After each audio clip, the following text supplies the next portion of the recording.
Welcome to the Hansen Brothers podcast. I'm Timmy and joined by my brother Kevin. We are teammates and world champions in Rallycross. This podcast is our space to catch up while traveling the motorsport world. Today we're talking about jumps. We have done a lot of jumps, and yesterday I asked on Instagram, we both did, if you had any questions about jumps. We got loads of them coming in. There are loads of good stories, things to tell you about, crazy things we've built, jumped, and so on. It's kind of a funny topic, isn't it, Kevin? Yes, and also I think the first thing we need to address on this topic is if you say jump or jump, if you say it the Swedish way or the English way. Because I got much shit. I say jump. I got so much shit when I first got over to the UK because everybody was like, you can't pronounce J, it's J. And I go to the yoke lap and the jump and I'm jumping. But apparently it's J. So let's just clear that out first. I'm trying my best to improve, but today's episode there might be a few mistakes of pronunciations. But it's a very interesting topic. Like you said, we've done a lot of jumps in our little careers, both from gap jumps, tabletops, step ups, step downs. There's just so many different ways, and obviously the gap jumps is always coming to a main topic where it's just crazy. But also how you build a jump is so important to get it right. It's not just to create a crest and then you land. We're not the trophy truck, so very interesting topic and so much things to cover. I think maybe the first thing we should start off by talking about is like how you jump in the first place. If you're a young driver getting into rallying or whatever, listening to this, like how do you, or a circuit racing driver for that matter, like having never jumped, at least intentionally, before, like how do you approach jumping and how do you even start doing it? Yeah, and I think the first thing you need to think of, and I think you were the person that discovered this as well, is how you manage your car in the air, because taking off is just to take off with enough speed and you get off the ground. Let's start off, with a small jump that is maybe you can say in Höljes, for example. We can begin with a lot of our fans will know that track from many years, and just looking at the step up jump that there is there, you take off, and the first thing many people do is you think you need to just relax in the air and wait for it to land, but that's actually very wrong. You need to make sure you manage the car in the air, which means, with the racing car, we don't have so much aero on these cars, and generally in cars where you have jumped and so on the track, you have a lot of air hitting the front of the car and not so much rear downforce to keep it flat. So if you just take off in the air, you have a lot of aero pushing the front down, and you need basically to do everything you can to work against that. That means when you're in the air, just like on a motorbike, if you throttle, you can make back flips. If you brake, you can make front flips. And it's basically the same in the race car. And the main thing you need to remember when you start jumping is throttle in the air. Then and maybe not flat out when you land, because they can be quite hard on the drive shaft. Normally in our cars and stuff, that's fine because they're so strong. And same with Extreme E. And in the US with Nitro, but you need to throttle in there to make sure you keep the front end up and the rear rotation as much as possible, so you land flat. Because if you land heavy on the nose, there's a lot of things in the front there. There's quite a lot of overhang in front of the front wheels, and if that touches the ground, you have a crash. So I think that's the first really important topic to mention here. Yeah, and I think we had to learn jumping properly when we went to the US and started to race. Like in 2018 was the first big Nitro World Games where I attended, where they just took jumps to a completely new level. So before that, from 2013 to 17, we had been racing everything in Europe, where what we saw as big jumps, we very quickly learned coming to the US that they are not big, what we had been used to doing. So on the small jumps, you can kind of survive by doing anything because you don't have that long air time. It means that things can't go that wrong. We used to think that the Höljes jump was really big, but now coming back to Höljes, I don't think it's very big at all. Yeah, the Höljes jump for me also is just not really jump anymore. It's just a feature on track where you need to, you set up and you take off, and then you kind of, you're focusing on the landing. It's just like a little transportation. And in the end of the day, when you've learned jumping, it is just a transportation. I would like to describe it as a corner, but not left or right. It's up or down, more or less, But wow, a jump is up or down. But it's like you're managing something in a different, I don't know what you call it, but lateral instead of vertical. And it's just, if you do that well, especially in the US, where it was such big jumps, and you remember in Minneapolis, we had that huge jump, but it wasn't high, it was just long, and you could jump 200 feet, which is what, like 70 meters, because you took off that little kicker, and then you kind of just floated over the ground, but you could float for so long before you actually landed.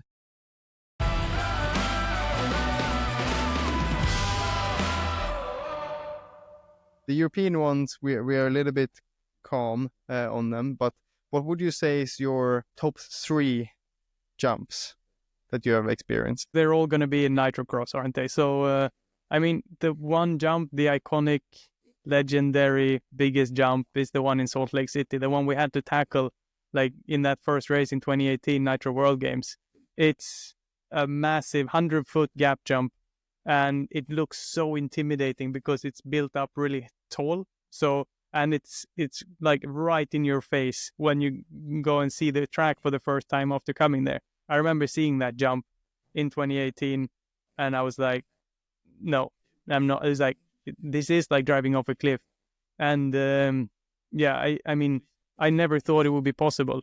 But then I had to learn the hard way. We started to say about airtime and stuff, that when you have longer airtime, the car has more time to do the right thing, or worse, the wrong thing. Like if you started to get the wrong rotation on takeoff, then that will just carry on for a longer time and can cause you a bigger accident. So I remember the first time hitting that jump, we had to do like 83 miles an hour, and we didn't have any rev limit or anything, fully manual. So I just kind of learned what the rev sounded like in third gear. So scary that, people have to understand there is a gap jump means if you don't make it, you die almost. It's a massive crash. It's like 80 miles an hour straight into a wall. Like you will properly hurt yourself, and it break your back. Might never walk in. Like just going by a little feeling of jumping that like you did in year 1. Yeah, it's unbelievable. No, but I came up with a good strategy after that. So like I did that first test jump, and that's the scary one. Like you just, like, from the car points of view, you just see the ramp and then the sky. Like there is nothing else. And then at that point, I got to be 83 miles an hour. What is that in kilometers per hour? Like 140 kilometers? Yes, probably. Approx, yeah. So, but I hit it. Obviously, Travis had jumped first to show it's possible. Then Tanner Fownes was first in line, and then I was second. And I cleared it the first time. Maybe, like, for comfort, maybe we go a little bit longer.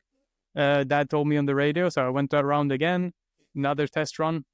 And it's leading up with this gravel chicane, and you're like controlling the car second gear, bang into third, lining the car up, straightening it out. And I carried a bit more speed. And remember, at this time, I hadn't learned how to jump yet. So I took off a bit longer, spent more time in the air, didn't do the right thing, and landed very heavily on the nose. Which means you lifted the throttle in the air, didn't you? Yeah, so I broke everything in the front. We had just come over to the US for this one-off event. We needed to use a lot of spare parts. And basically, the thing was that we can't now have this crash again. Like, if we do this again, we don't have any more spares. This was all that we packed of these parts. So probably we don't do the jump, because during this race, we had the option of 3 different lines, or 2 really, but one tunnel underneath was the Joker lap. The tabletop jump, which was also a big jump in our previous knowledge, that was one option, or the big jump was another option. And at the start of this event, they were not too far apart in time.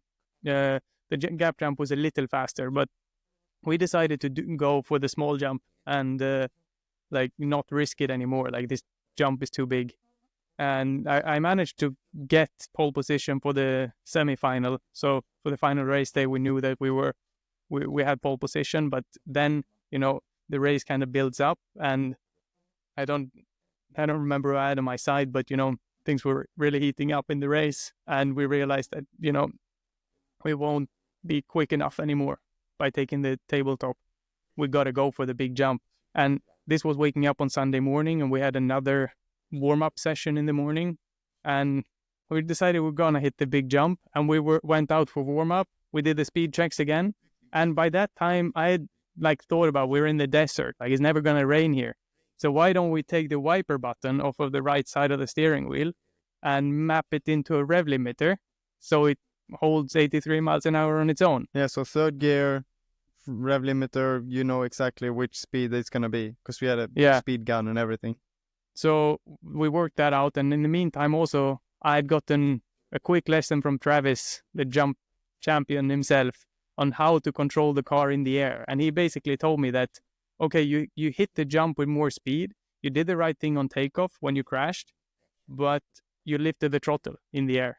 And when you don't do anything in the air, you're thinking you're just floating. But as you think about on a motocross bike, as you said before, Kevin, if you want to do a backflip, you keep full throttle, so you get that rearward rotation. And basically, all cars want to kind of rotate forwards. So he told me that just keep the foot in, just keep it on the rev limiter in the air. Maybe even, if you need even more speed on the wheels, you just bang it into fourth gear. And I was like, well, this is a lot now to take in, and remember that this is like driving off a cliff. But yeah, we got the rev limiter set up. I went out there, I hit the big jump again, knowing that if we crash, we're out. But the rev limiter worked fine. I let go of it just before taking off, so I would have that slight more acceleration. I kept my foot just planted on the floor into the rev limiter, but I felt the nose starting to dip anyway. So then I did what he said, I pulled fourth gear in the air, got a little bit more rotation backwards, and then I had this nice clean landing on all four wheels. That was such a massive relief, having cleared that jump, learned how to fly a car, and now we were ready to take on the battles of the finals.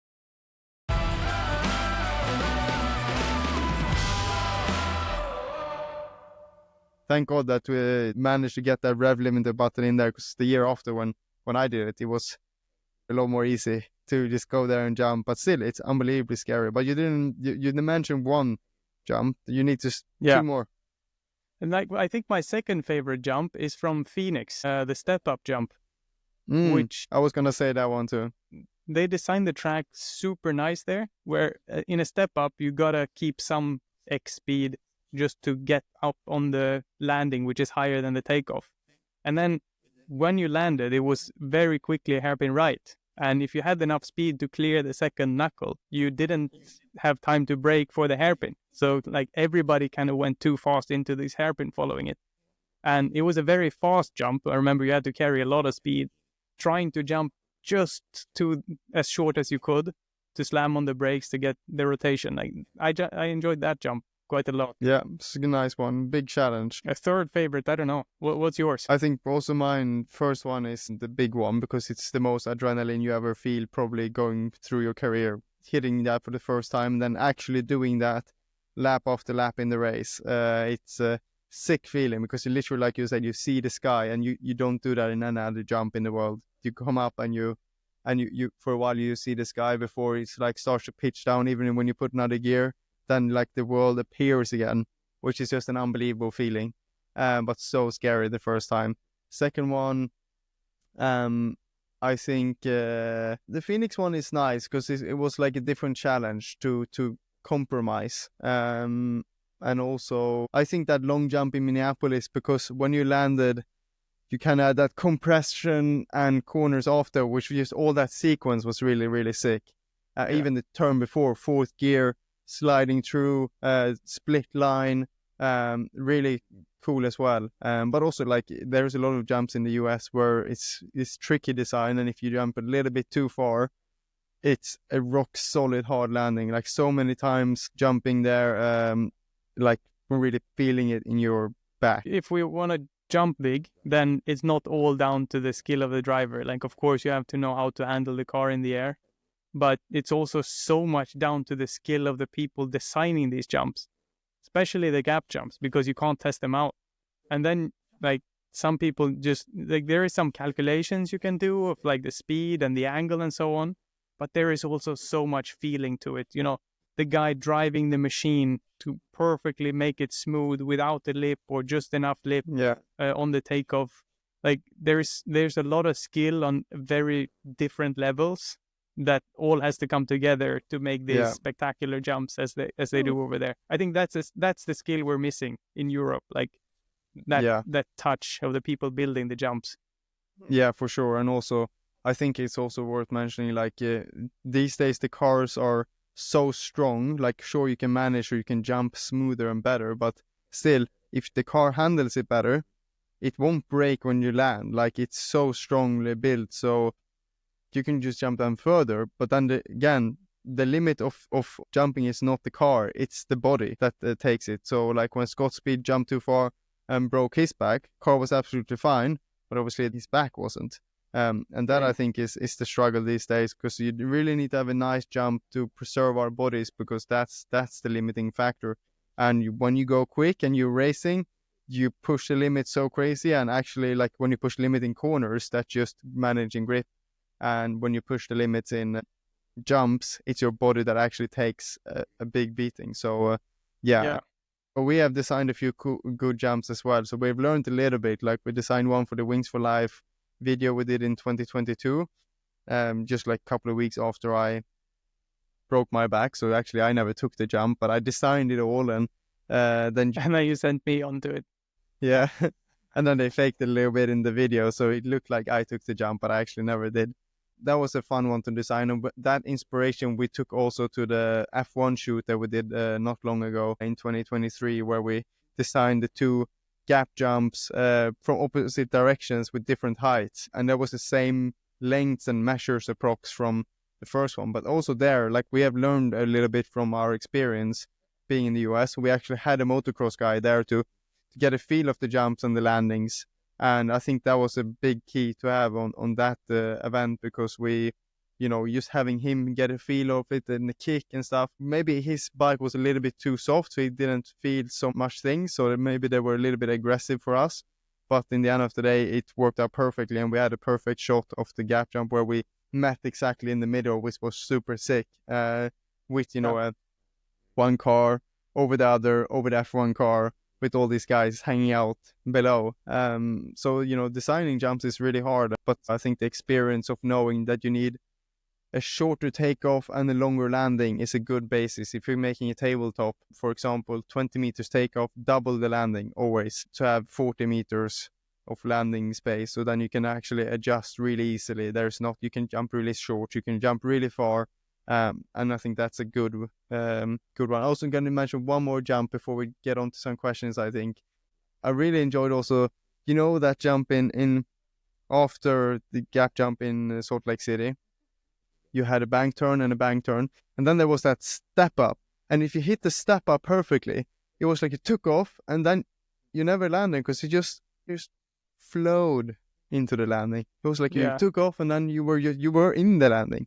It was so smooth, which was really, really sexy in the car. That was when I did clear the gap jump the first time. I was so full of adrenaline. I took the two turns, and I had not thought about how big that jump was. So I overshot that jump massively the first time and landed flat. And it hurt so bad. And I came back to the paddock, and they were like, "Great job, you cleared." I was like, "Don't worry about that gap jump. The other one, hurt like crazy. Check the car. I think it might be fucked."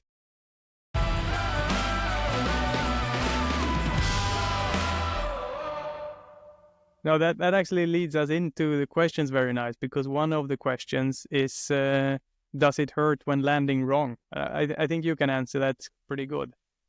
Yes, for sure. It hurts really, really bad. And I think, that's why we train so much core, especially myself, as I didn't break my back in a landing. I broke it in a compression, but it's the same thing. Like, if you have a bad compression, you can really, really, if you don't have a strong enough core to hold and tighten your body, because that's what you do in there. You take off and you brace everything you can for when you land, to make sure that you hold all your bones and everything in place, because that's the muscles trick. It really assists to keeping steady and solid, to preserve that spine. And for sure that is also the limit. Like the stronger you can be, the more you can jump also. And for sure it hurts really bad. I'm sure I will have back problems when I get older, because it's like they saw my scans as well that there's been like a little bit of compressions here and there, and I'm sure it's going to be more painful. And generally, like if I do certain things and exercises, I'm like so sore, especially in my lower back from all the jumps. Like then I get really sore. Obviously my injury was higher, and that I also still get pain from sometimes. I think it especially hurts when you don't have a good seat. Like that's really underestimated. But if your seat doesn't support your lower back in a nice way where it follows, where you get this gap, on your lower back, that's a big area where the compression will then, like all the force will come into there. When I went to race in Las Vegas last year, when preseason testing, actually on that step-up jump that I spoke about was so nice. That was... The track wasn't prepared, at race level when we went testing there. I just needed a couple laps in the FC1, being the first time before we went to Vegas for the race. And on that jump, I probably punctured before, like a slow puncture, but didn't realize. I jumped a bit further than I'd done the lap before, and I hit some kind of weird compression bump, whatever it was, on the landing, so that the force didn't go in the shock absorber. It went like bam in the floor. And I just heard this massive cracking noise from my back. And it was like really painful. Like I slowed down immediately, like, oh no, I broke my back. And then I loosened my belt. Probably stupid to do that, but then just kind of moved around. It's like, oh no, maybe it's not so bad. And then I like got out of the car. I called you, like, what does it feel like to break your back? And you're like, you will know. It's very painful. And then I was like, okay, I haven't broken it then. No, it's you want to die, I think. The only thing I said when I broke it, I was like, how painful is it? I was probably 9 out of 10, because probably giving birth is worse. That's what everyone says. So I'm just going to put it just below that. It's like the maximum pain you can feel. It's not like, when you crack your fingers or whatever, and you make some mobility on your back. There's a few, cracks from releasing air, and so maybe you had a lot of that when you set. It's like it released a lot of that, but when you break it, you hear it's almost like break a wooden piece. It's jumping to the limit of the body, to conclude that question. Another question, we got a couple actually. Like one is like literally how, from Smithy. Stupidity. Yeah, stupidity, probably. And that probably goes hand in hand with the question from Alex BTR here. How do you approach a jump, and how do you do it when it's the first time in that jump? Well, they're like kind of, you got to be a bit stupid. I think there is an element of knowing stuff, what you do, but there is also a big element of like, I hope this works. Yeah, and also there's a lot of, like the Swedish word, grupptryck. It's like, when you have a group of people pushing you to do something and you fall for that pressure that you receive. It's almost like that, because you have no option. You're in this race and everyone forces you to do it, especially in the US. It was so much like that in the Formula 1 shoot when we did. Yeah. Like you said the whole story about designing the jumps and everything. The one thing that we missed, though, was that you need some space to build up the speed. And we had built 2 different jumps, one little bit lower gap jump, and you came one direction. I came from the other direction, little bit higher, to get that nice shot in 3 layers. Yeah. And from the higher one, there was like the material we put down was very loose, and we were in the RX2E cars that don't have the best traction. And in testing the jumps, hitting it for the first time, I jumped too short, and like I didn't get enough speed. I was flat out the entire run up. And you get to a point where you can't change your mind anymore. You gotta commit. Now. And I landed with the back wheels on the knuckle again, like one of those moments when it hurts badly in your back. I was like, oh shit, we gotta change. Like we gotta get a longer run up. We gotta prepare, getting more stiff. And that night, knowing that there's a whole production team, it's a Formula 1 car. Like I don't know how, we were 50 people there maybe. Yeah. All together, and like everything comes down to me jumping that jump again. Yeah, it's the main feature. I didn't sleep like 1 minute that night. I think it was like, I don't want to jump this. I don't want to do it, but I have to. So a big how is the pressure from everyone around you, and like that is what just pushes you to do it. And maybe that's also why people like in X Games and stuff, when they do freestyle motocross, when they want to get that mega one, they really get pumped up by the crowd because they just like, okay, I'm just going to do it. Like, I need to go big. And everyone's so excited and cheering them on. I think that's maybe a part of, pushing yourself a little bit further because you have that pressure from so many people. Yeah. Like some people talk about having to be brave, like through Eau Rouge or something, like trying to take it flat and stuff. But like, that's nothing compared, because then you have feelings in the car, like you feel it letting go and then you can adapt. Once you take off from a jump, there is no turning back. Like you need to be a lot more stupid. Probably, I was going to say brave, but I'm going to change to stupid and just like sending Take time. it. But yeah, it's worked out so far. Let's just cross our fingers. It keeps working out.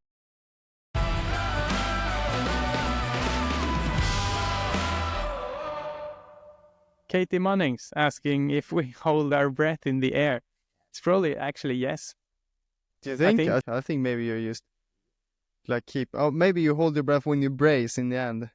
Yeah, for sure. Like you brace a lot before landing. You can't breathe if you try and brace. Everyone listening, try and brace your core, really tighten it and breathe. You can't. Yeah. You don't. So probably yes. Yeah. I shut my eyes and hold my breath, hoping I'll land. Come on. Yes. And then you can breathe again. So yeah, breathing in there a bit and then bracing, and then when you brace, you can't breathe anymore. And then if you're really bad, you lose your breath. Or if you break your back, it's very painful to breathe. There are also jumps that are not intentional. I'm thinking about 2014 Italy World Championship, where after turn 1, there was the jump, but our suspension at that time was far from the level where it is today. So when we landed, we didn't have enough suspension. So the car actually made a second jump, which felt even bigger. Like on the flat, after the landing, we had a second big jump. And that was the difficult one to catch, because then you're kind of going into a fast chicane after. Not painful, not scary, but just like there are more than one jump to take. There is. Thank God we improved our suspension. Okay, let's shoot. One last question. How do you feel about jumping from Tom's? I feel good.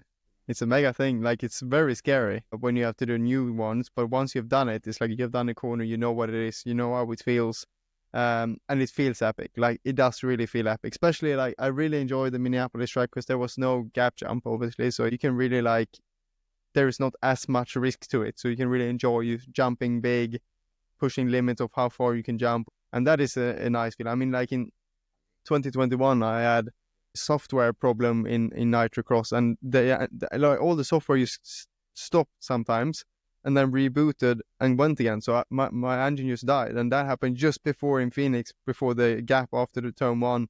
It cut out, and I had to just throw my way off the gap jump on the side. Luckily, I was just like half a second later, I would have gone down it. You love it when everything is a little bit safer, but when you have those big gaps and stuff, it's all about getting your references, feelings, building up, doing a few runs, feeling the corners, feeling comfortable with it, and then you just hit it.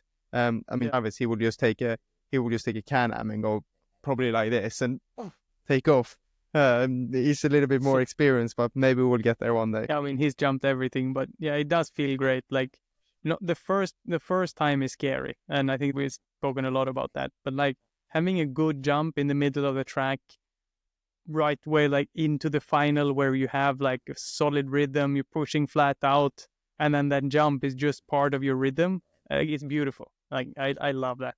I love a good jump. And then you forget about whether it's a step up or a gap jump, or what if it's a normal jump. Like, you forget all that. You just know how you need to take off and how you need to land to get the grip for the next corner.